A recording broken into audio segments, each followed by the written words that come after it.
My mother-in-law tried to hit me with a chair at Christmas dinner for carrying twins. That was her final strike. You're having twins. Vivian shrieked, her manicured hands wrapping around the mahogany dining chair beside her. You manipulative little schemer. Mom, put the chair down. Julian shouted, lunging between us as his mother hoisted the antique chair above her perfectly coiffed blonde head like some kind of deranged weapon. She orchestrated this deliberately. Vivian's face had turned a shade of crimson that clashed violently with her ivory Chanel suit. Twins. To steal every ounce of attention, to obliterate everything I've built. I pressed my hands protectively over my rounded belly, my pulse racing so fast I thought I might pass out. Vivian, please think about the babies, don't you dare act innocent. She swung the chair in a wild arc that sent the crystal wine glasses on the table rattling. This is my family, my celebration, my moment. My mother-in-law tried to assault me with furniture at Christmas dinner because I was carrying twins. Hi, my name is Isabella. Today I'm going to tell you the most unbelievable story of my life. But before I continue, please like, share, and subscribe to hear more jaw-dropping stories like this. You know how some people complain that their mother-in-law is difficult? Well, mine literally attempted to bludgeon me with a dining room chair when she found out I was pregnant with twins. But the real story isn't just about that catastrophic Christmas dinner. It's about a woman so obsessed with her need for dominance that she burned down her entire family trying to maintain her stranglehold on power. I met Julian Blackwell at a medical technology summit in Manhattan 3 years ago. I was presenting revolutionary research on high-risk pregnancies, my specialty as a maternal-fetal medicine physician, and he was there representing his family's pharmaceutical empire. We bonded over terrible conference coffee and discovered we both loved hiking in the Adirondacks on weekends. Fair warning, he told me on our third date, his green eyes serious as he set down his cappuccino. My mother is intense. I laughed it off. Every guy says that about his mom, right? No, Isabella. I mean, she's already handpicked my future wife, planned my wedding down to the chair sashes, and named my hypothetical children. And you're definitely not part of her master plan. I should have run screaming from that red flag, but Julian was everything I'd ever dreamed of. Brilliant, compassionate, adventurous, and surprisingly emotionally intelligent for someone raised by what I'd later discover was essentially a benevolent tyrant in designer heels. Vivian Blackwell was a force of nature wrapped in Armani suits and impossibly high expectations. She'd married into the prestigious Blackwell family 38 years ago. Her maiden name was just Vivian Parker from a working-class neighborhood in Queens, and she'd spent every single day since then proving she belonged among Manhattan's elite social circle. Her Upper East Side penthouse looked like it had been ripped from the pages of Elle Decor. Her charity galas were legendary throughout New York society, and her control over her family was absolutely ironclad. So, she said when we first met, examining me like I was a handbag she was considering returning. You're the doctor Julian mentioned. Yes, I'm an OB-GYN, specifically a maternal-fetal medicine specialist, I replied politely, extending my hand. Her smile tightened as she gave my hand the briefest possible shake. How ambitious. Though I do hope you're not one of those modern career women who puts work before family obligations. I believe in finding balance, I said carefully, already sensing the minefield I was navigating. She turned to Julian.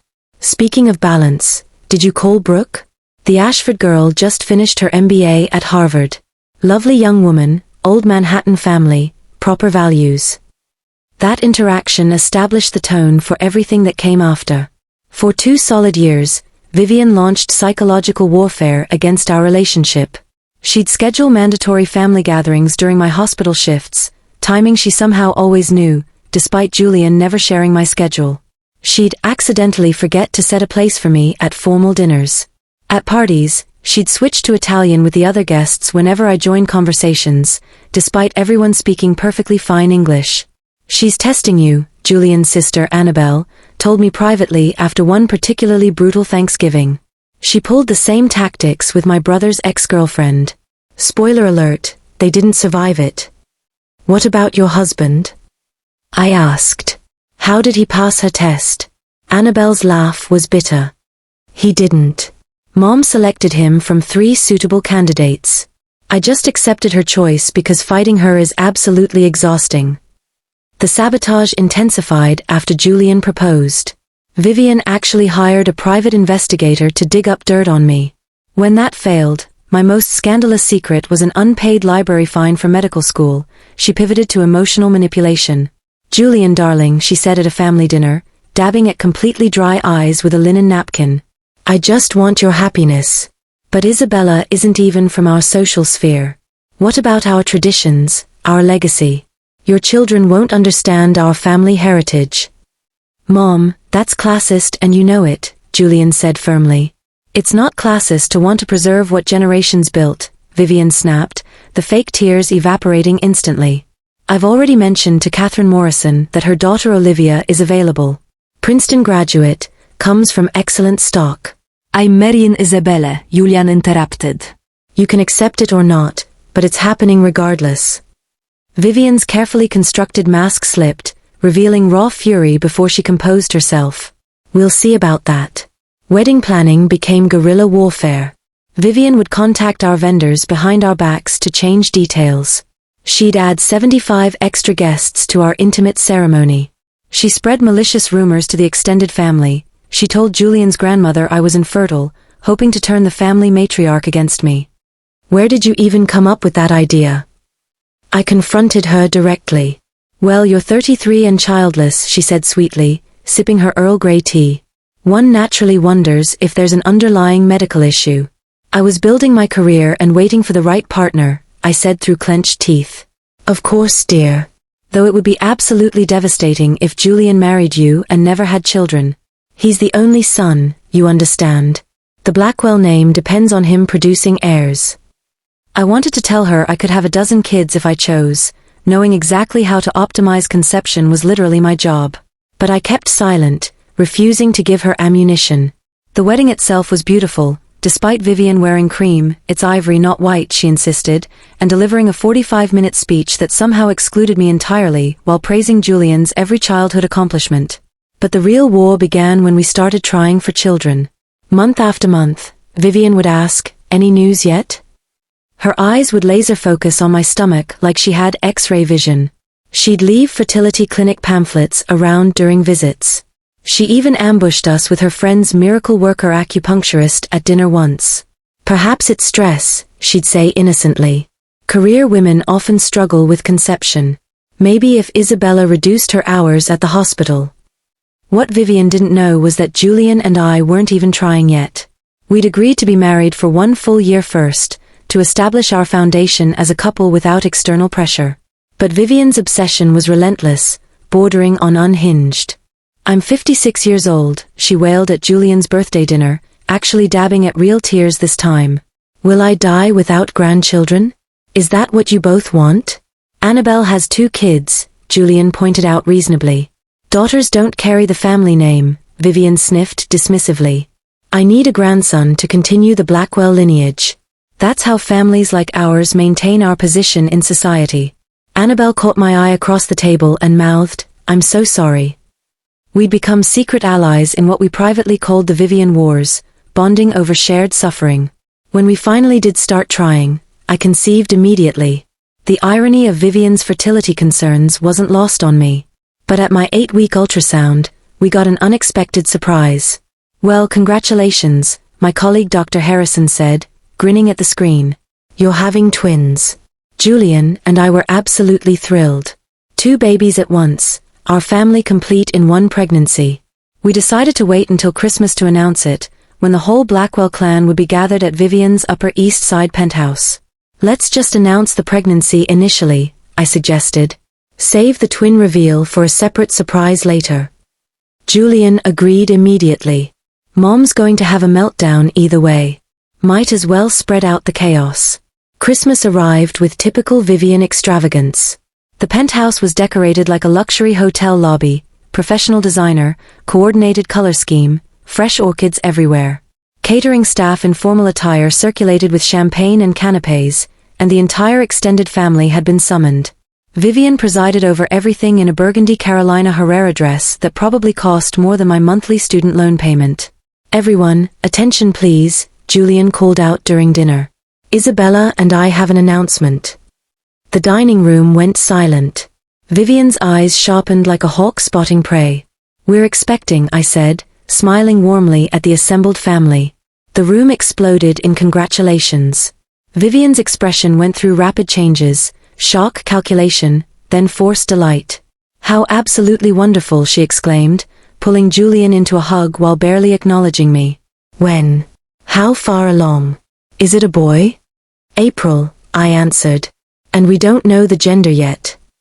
"Well, I'll organize the baby shower naturally," Vivian announced immediately. "Don't worry about anything.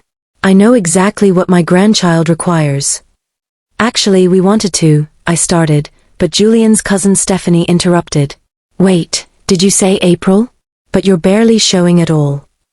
"Well," I smiled. "That's because she's carrying twins," Julian announced proudly, unable to contain his excitement. "2 babies." The room erupted again, this time with even more enthusiasm and surprise. Everyone except Vivian. Her face drained of color, then flushed red, then turned an alarming purple.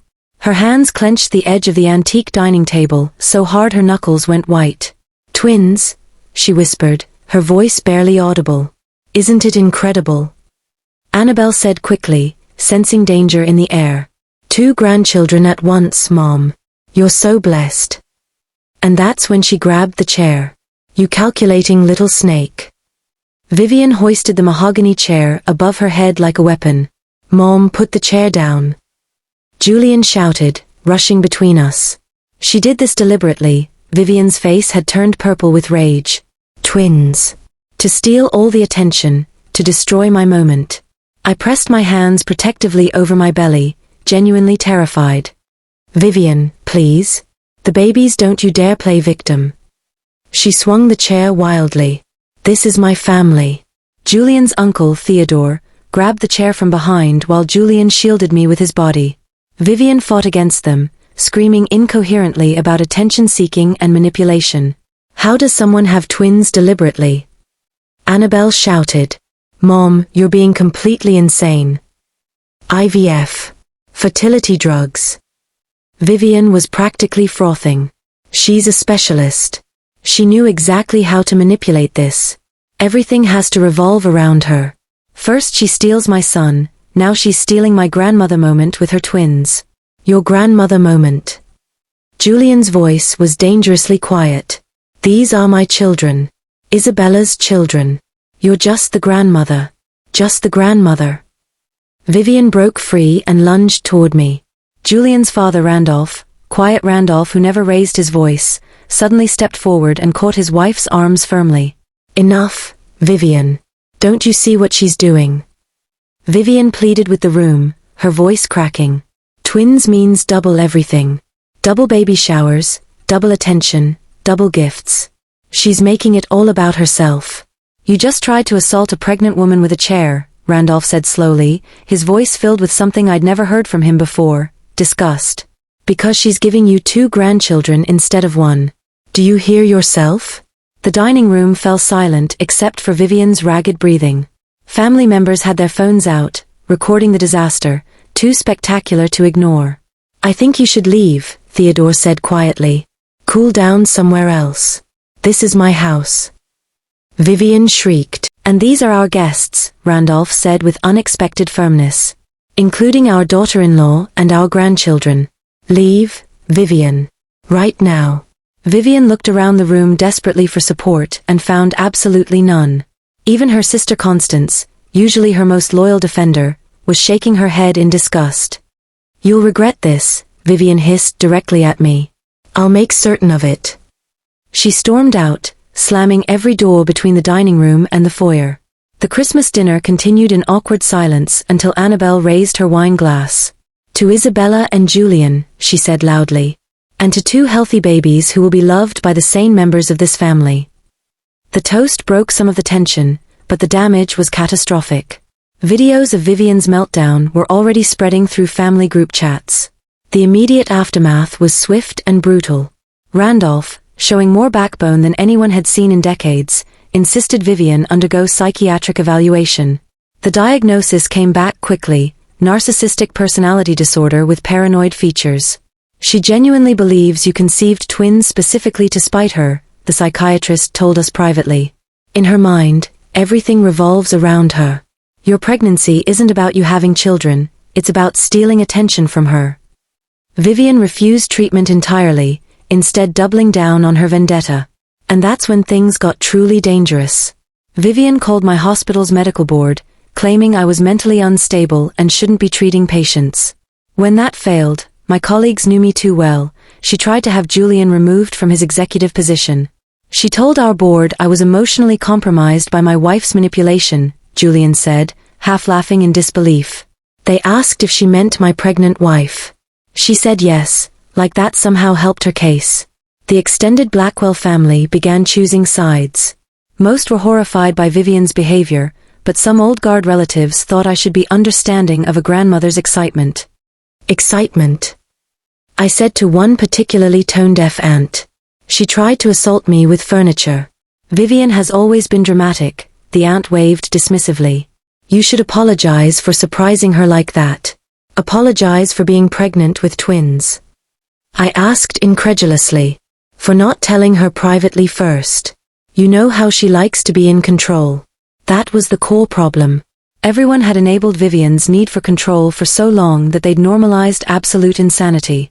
But karma has a way of finding people who burn bridges while standing on them. Vivian's meltdown videos escaped beyond the family. Someone posted them on social media with the caption, "Mother-in-law from hell attacks pregnant woman over twins." It went viral overnight. 10 million views in 3 days. Suddenly, Vivian Blackwell, Manhattan society maven and charity queen, was internet famous for all the wrong reasons. The country club suspended her membership pending investigation. Her charity boards asked her to step down until the situation resolved. The companies she'd carefully cultivated relationships with wanted nothing to do with Chair Lady, as she'd been dubbed online. "This is your fault," she screamed over the phone. "You've destroyed my life." "No, Vivian," I said calmly. "You destroyed your own life. I just got pregnant." She tried everything to regain control. She appeared at my prenatal appointments demanding grandmother's rights. Hospital security had to escort her out when she caused a scene about not being allowed in the examination room. She hired an attorney to sue for grandparent visitation before the babies were even born. The lawyer dropped her as a client after reviewing the Christmas dinner videos. She spread vicious rumors that the babies weren't Julian's, that I'd had an affair. DNA tests shut that down, though the fact we had to take them was exhausting. The pregnancy progressed, and with it, Vivian's desperation intensified. She'd park outside our Brooklyn Heights townhouse, just watching. She'd send flying monkeys, friends and distant relatives, to gather information.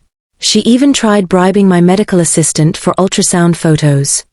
She offered me $5,000, my assistant told me, bewildered, for pictures she'll see eventually anyway. She needs to control everything, I explained. Having to wait like everyone else is unbearable for her. The final straw came when I was 7 months pregnant. Vivian had been eerily quiet for weeks, which should have been a warning sign. We were at a restaurant celebrating Annabelle's birthday when Vivian appeared with a woman none of us recognized. "This is Dr. Phillips," Vivian announced. "She's a child psychologist specializing in twin development. I've hired her to ensure my grandchildren are raised properly." "You hired someone to raise our children?" Julian asked, stunned. "Well, Isabella will obviously be overwhelmed," Vivian said smoothly. "Twins are extraordinarily difficult, and she insists on working. Dr. Phillips will move into your home and implement proper schedules." "Absolutely not," I interrupted firmly. "You can't prevent me from helping my grandchildren," Vivian smirked. "I've already paid her full year's salary up front." Dr. Phillips looked distinctly uncomfortable. "Mrs. Blackwell told me you'd agreed to this arrangement." "We didn't," Julian said firmly. "And we don't need help. Please leave." "This is a public restaurant," Vivian protested. "Then we'll leave," Julian said, helping me to my feet. "And Vivian, if you come near Isabella or our children again, I'll file a restraining order." "You wouldn't dare try me." We left, but Vivian's carefully constructed mask had finally shattered completely. The respected society woman was gone, replaced by someone consumed with control and rage. She made good on her threats, but not how we expected. Instead of backing off, she escalated horrifyingly. She contacted every daycare in the Brooklyn area, warning them about my instability and inability to care for twins. She called my employer, claiming I was embezzling research funds. She even tried to have our townhouse condemned by filing false reports with the health department. Each attempt failed, but the stress was enormous. I went into early labor at 35 weeks. As I lay in the hospital, machines monitoring both twins' heartbeats, Julian made a decision. "We're done," he said quietly. "No more chances. She's out of our lives permanently." He filed for a restraining order that afternoon, using the mountain of evidence we'd accumulated. The judge, after reviewing everything, the videos, the harassment documentation, the false reports, granted it immediately. Vivian found out when she tried to storm the hospital maternity ward, demanding to see her babies. Security stopped her at the entrance, restraining order paperwork in hand. The meltdown was spectacular. She screamed about her rights, her grandbabies, the unfairness of everything. Someone filmed it naturally. Chair Lady Goes Crazy at Hospital garnered 15 million views in 4 days. Our twins, a boy and a girl, were born healthy despite arriving early. We named them Alexander and Sophia, names Vivian had specifically told Julian she despised, which made them absolutely perfect. The restraining order destroyed what remained of Vivian's reputation. Randolph filed for divorce, citing 38 years of emotional abuse he'd only recognized after therapy. The family rallied around him, sharing stories of Vivian's manipulation they'd been too afraid to mention before. "I lost myself," Randolph told us over coffee, finally looking peaceful. "I let her control everything because fighting was harder. But when I saw her attack my pregnant daughter-in-law, I couldn't pretend anymore." Annabelle cut contact completely after Vivian tried using her daughters to get photos of the twins. "She actually coached my 6-year-old to steal pictures," Annabelle said, disgusted. "Who does that?"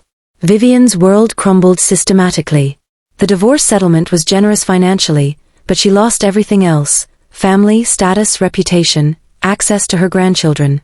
She moved to Arizona, still posting on social media about being a victim of elder abuse and parental alienation. The twins are 2 now and thriving. Alexander and Sophia are happy, healthy, and surrounded by family who genuinely love them rather than viewing them as possessions or status symbols.